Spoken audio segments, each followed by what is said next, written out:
Hi everyone, my name is Terri and welcome to my channel, The Pink Dumbbell Problem. This is a video in my vlogs and such series where I talk about all the things that basically don't fit into all the other series on my channel.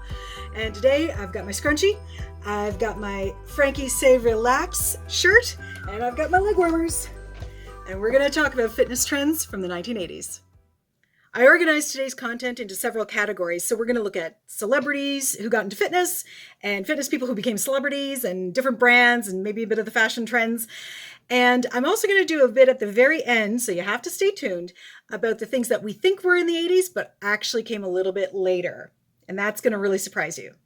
I also want to be very clear, what I'm talking about today is exercise programs, not weight loss programs. They were huge in that decade, but I'm not going to look at things like Delomeal or Dexatrim or anything that was focused on weight loss. I'm looking at the physical activity programs that we enjoyed in that decade. So the first category to look at today is fitness instructors who became celebrities. And there were famous fitness instructors before, people who'd written books and things, but it was the home video, the VHS having a VCR in the home, that took off in the 1980s, that made the fitness instructor a celebrity in their own right. And the three that I really love most from this decade, and they're all still going, by the way, are, of course, Richard Simmons, Kathy Smith, and Denise Austin. Now, Richard Simmons really based all of his work on his own personal journey with weight loss and what exercise and diet and things like that did for him. So he really built a whole empire around that. Denise Austin and Kathy Smith were two of the first people pretty much anywhere, especially on video, to actually have fitness instructor training, actual certifications and university degrees in physical education and things like that. They were some of the first people to ever really professionalize teaching fitness, make a career out of it. And they've got, I don't know how many hundreds of videos they've filmed over the years, but they really set the template for a lot of us. I think it's important to note too that not just Kathy Smith and Denise Austin, but many, many women were the first instructors to go out and get certifications and professionalize our industry. Those three people are brands in their own right. But there was also brands that were separate from the personalities, although a few personalities definitely emerged and became famous out of that. And by far my absolute favorite of everything I think I'm going to cover in this video today, except maybe my leg warmers, is the Buns of Steel series. I do have to say, just because a workout series has a goofy name doesn't mean it's a goofy workout or that it's not high quality. In preparation for this, I actually found some old video footage on YouTube. You can go search for it out there. And it actually still really holds up quite well. So Buns of Steel and its related videos, so Legs of Steel and Abs of Steel and all that whole series, was started by a fellow named Greg Smithy. But the person who really emerged and definitely is one of my all-time idols was Tammy Lee Webb. There was other great fitness instructors in the series later. Michelle Dazios was in there and Tracy York and several others in that whole series. Some of the absolute best in fitness instruction by video are in that series. But Tammy Lee Webb is really the one who kind of emerged as the superstar. Like Denise Austin and Kathy Smith, she's one of the first people to have really created the genre and really professionalized teaching aerobics. And of course, she's got multiple university degrees in physical education and exercise science, and it shows. She's still one of the best. Two other big brands that emerged in the 80s. One is, of course, Jazzercise. Now, Jazzercise actually goes back a lot further. It actually started in 1969. But again, it's that home video access, that VHS, VCR access that really popularized it. And Jazzercise creator Judy Shepard-Massett is still going as well. I mean, fitness instructors, right? We don't retire. She predates the exercise science and the pedagogy of aerobics that really came about in the 80s that the other instructors I've mentioned have really used and really brought to an art form. And the third brand that I want to bring up, because a lot of my friends are going to go, oh yeah, I remember that one, is a very specifically Canadian one called the 20-Minute Workout. It's a Canadian production, and I know it did air in some places in the United States. I don't know if it aired in any other countries. So if you're somewhere outside of Canada and the US and you're familiar with the 20-Minute Workout from watching it on TV, let me know in the comments down below. And I do have to add a little caveat about 20-Minute Workout as well. This is that do not try this at home moment, okay? Don't go on YouTube and find those videos and actually try to do that workout. There's very little in any of those videos that we still do today. It wasn't really well designed as a workout, and I wouldn't attempt it. Let's just put it that way. Especially those of us who were alive to remember when it was first on TV. We're too old for some of that bouncing around right now. A couple of other things I want to mention about brands here. There were several brands at the time that were specifically about exercise programs for kids. And that's not something we see quite as much in the decades since. Now, there were quite a few, and basically any pop culture property that was big enough to have the resources to do this jumped on the bandwagon with fitness programs for kids. But there's two in particular I want to talk a little bit about. The first one is Mousercise. This was probably, at least among the people I knew and what we had access to here in Canada at the time, this was probably the most famous one.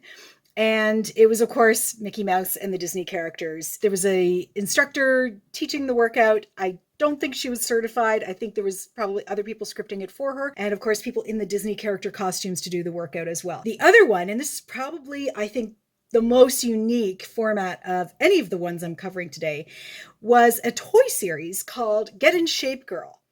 And it was aimed, as, of course, specifically at girls, and was very pink coated. The 80s was really when the toy industry started to split everything by gender, and we started getting multiple versions of different items. You get the boys version and the girls version. And the idea behind toys, especially at that time, was really about kids mimicking what their same-sex adult parent was doing. And if mommy was going to aerobics, then daughters wanted to go to aerobics. And I say that because we weren't really aware of things like trans and non-binary identities at that time. So with all apologies to our modern sensibilities, it was really split up for boys and girls. There were several sets in the series. There was dance-themed ones, gymnastics-themed ones, aerobics-themed ones. There was even ones with some little small kid-sized dumbbells, which were really sweet. And every set came with a cassette, and it had music and an instructor speaking on the cassette about the moves you were supposed to do with it, and usually a poster or some kind of like a brochure with some visual guides as well. I don't remember the content exactly, and I couldn't find anything other than the advertisements at the time, but I don't recall it being particularly about body image issues or things like that. It was much more about the fun of getting moving. So yeah, I liked it. Surprise! So I can't do a video about fitness in the 80s if I don't talk about the fashion choices, and they were some choices. I'm wearing a few things, but I had to go get some fit up photos for you because I'm not dressing like that. Forget it. This is a decade where, again, fitness clothing had existed before, but it really became part of the fashion, what we would probably call athleisure fashion today. And it's had resurgences over the last few decades, but nothing quite like this stuff. The scrunchies, the white sneakers, the headbands, the leg warmers, I still wear them. Yes, I still have a whole bin full of leg warmers, and I wear them, especially in the winter, because I'm going back and forth to different facilities to teach classes, and my legs get cold. So yeah, I do wear them. And these are actually, this is a vintage pair. I've had these since, I don't remember exactly what year. In fact, they might be my sister's. But yeah, I love a leg warmer. Much like the fitness formats themselves, aerobics classes and dance cardio classes, the fashion of the time, the functionality of the clothing evolved out of the dance world. So just like with Jazzercise, developed by Judy Shepard-Massett, that came out of her dance background before fitness was officially arranged in its own pedagogy. The clothing really came from that. And that's why you're seeing all the leotards. If you go to the really early 80s, you'll even see a lot of women not wearing sneakers, but they're wearing like a ballet slipper or gymnastics type of slipper. You'll also see a lot of that in the pop culture and the music videos in particular of the time. The last category I want to have a little look at, very unique to the time, but a trend that has continued on every so often, every decade since, is celebrities who got into fitness. So here again is where we're going to see a little gender split. There are women who really appealed to what women wanted to do for workouts, and men who really appealed to the sport and personal training side of workouts. And of course, the most famous, still the person people recall and talk about in the gym when they come in for the first time and they mention a celebrity, Arnold Schwarzenegger. And only just slightly behind him was Lou Ferrigno. And they were professional bodybuilders first and became actors later, but we know them more for their celebrity work as actors than we do for their fitness work. And they did do some fitness work, but they weren't really fitness instructors. They were professional athletes. Same actually goes for Jake Steinfeld, who was Body by Jake. He was a sport guy. and parlayed that into being a fitness influencer, we would say today, but they were not, none of those guys were certified fitness instructors. The other big name, most famous, I wouldn't have a career without her, for doing this in the 80s was, of course, the great actress Jane Fonda. Now, as much as I put a lot of caveats around watching celebrity workouts, because these folks are celebrities, they're great presenters and wonderful at giving you the content, but I want to know that they had somebody like me ghostwriting the content for them to make sure it's safe and effective. Jane Fonda, however, is an exception to that. She actually went out and got a fitness instructor's credential. Now, I don't think she's kept it up in recent years because I don't think she's been working in that genre for quite some time, but she did legitimately get fitness certified. So yes, you can pretty well trust that the content she presented back in those days was the industry standard. I would have to go through a heck of a lot of her videos to see if it still holds up today, but I would imagine quite a bit of it probably does.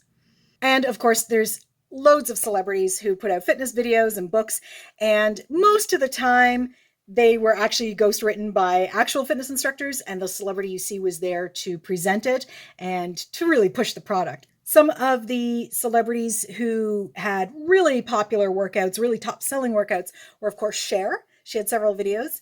Raquel Welch had a very famous book. Heather Locklear had both book and videos. And one of the more interesting ones was by Alyssa Milano, and it was called Teen Steam. And I've never actually been able to get my hands on the full video, so I don't know if it lives up to the hype. But the advertising around it was based on the premise that teens need an outlet, a healthy outlet, and that exercise could be that outlet for blowing off steam, hence the title Teen Steam. And that is a really important aspect of fitness that I think gets missed in so much fitness content, and we need to see more of that today. Now, here's the part everybody's been waiting for, the stuff I didn't cover. Of course, again, one of my videos, you know I have to cover the things that we think we remember, but maybe weren't what we think we thought they were. Does that make sense? When I was searching for content for this video, there was a couple of items that came up several times that initially I was kind of surprised by, but the more I think about it, of course, they're not surprising at all. And this is, again, where pop culture crosses over to what we think was real life. And boy, did we do a lot of that in the 80s. The first one is there's a lot of people who think Jamie Lee Curtis did a workout video, and she didn't. What happened is she played a fitness instructor in a movie, and she did become, in her own right, a bit of a fitness icon or influencer from that movie, but it was a movie role. She didn't actually ever teach workouts herself. And similarly, coming from the music side, was that a lot of people think there was a Let's Get Physical workout by Olivia Newton-John, and it wasn't. She did do sort of an aerobics dance hybrid in some of the video and in her public performances, her live performances of the song. But again, there wasn't a workout for that. She was not a fitness instructor and didn't sell fitness products. One more thing, folks. You know, I got to clear this up because it drives me crazy. The song Let's Get Physical is not about going to the gym, although what it is about will get you quite sweaty. Now, there's one more brand, one fitness product, and the celebrity instructor that went along with it that I know you're thinking I was going to cover, and that, of course, is the infamous Thigh Master by Suzanne Summers. Another one who is still going, and she's still selling the Thigh Master, by the way. I was shocked because I always double check the dates on these things before I put them in a video. Thigh Master was not launched until 1990. Let that sink in for a moment. It was a shock to me too. So if I ever do a video about the 90s, I'll cover Suzanne Summers and the Thigh Master. So there you go, folks. A little walk down memory lane from the 80s. Me, my scrunchie, my leg warmers, thank you very much for watching.